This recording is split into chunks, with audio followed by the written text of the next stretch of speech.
Then you have to take your children and teach them that, who they are, and keep them out of churches, and identify the church as being our enemy in our midst, in our community. That's the enemy. And you find your way back to ancient Egypt. Now, if you don't do these three things, you'll be meeting all for the rest of your lives, because you're going to be regurgitating the same thing over and over and over again. The problem is in our community. Thank you.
Find your way back to ancient Egypt. Find your way back to ancient Egypt. Find your way back to ancient Egypt.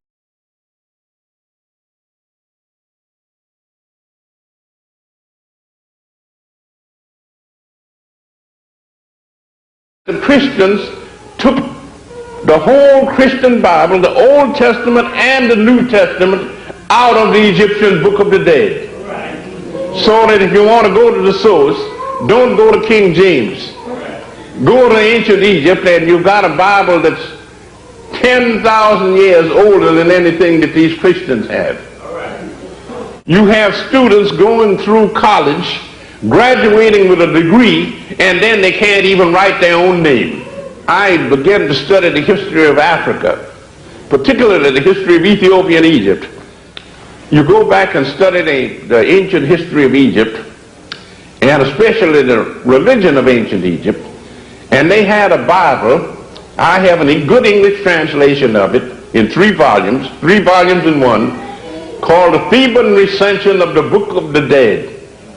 And in this, you take this Egyptian Bible and compare it with the King James Bible, which is popular among the Protestant denominations in the United States. And you study the Egyptian Bible and you study the Christian Bible. The Egyptian Bible goes back 10,000 years. The King James Bible only goes back about 300 years. And then you study these two books and compare them, and you find out that the Christians took the whole Christian Bible, the Old Testament and the New Testament, out of the Egyptian Book of the Dead. So that if you want to go to the source, don't go to King James. Go to ancient Egypt, and you've got a Bible that's 10,000 years older than anything that these Christians have.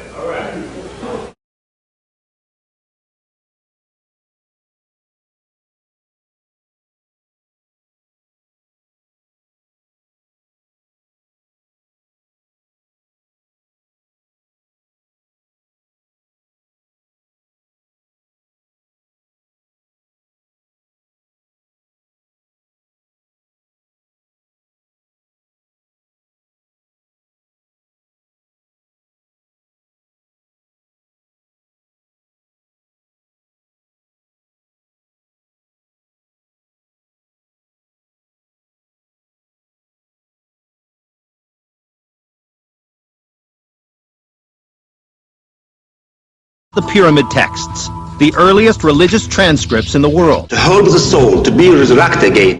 Originally, these cryptic symbols, the world's earliest collection of prayers, were painted in vivid colors. The ideas in the pyramid texts evolved over hundreds of years into a remarkable document, detailed roadmap to the afterlife.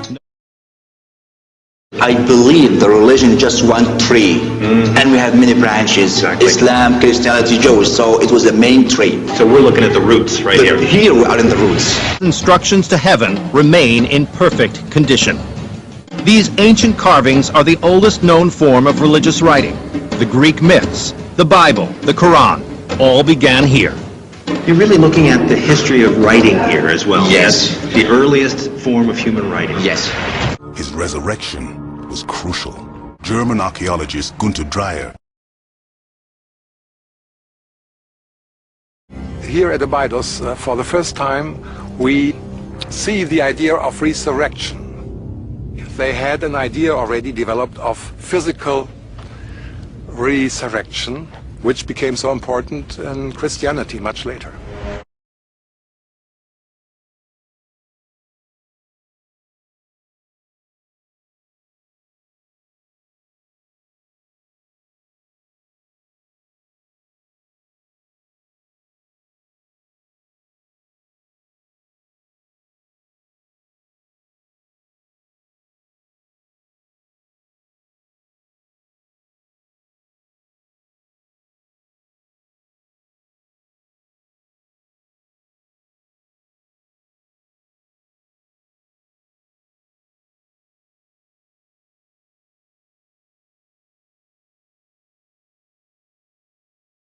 Almost everything we know about ancient Egypt comes from their belief in life after death.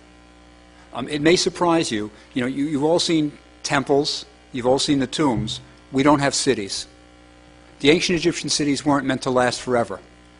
They really believed that you're going to go on forever, so why not put your money in your tombs and your temples, which are for eternity? So their houses only had to last one generation. So we don't have ancient Egyptian cities, just temples, tombs, and artifacts from those tombs. Now, the only reason we have coffins is because they wanted to protect the body for eternity. Now, the notion that they had was resurrection.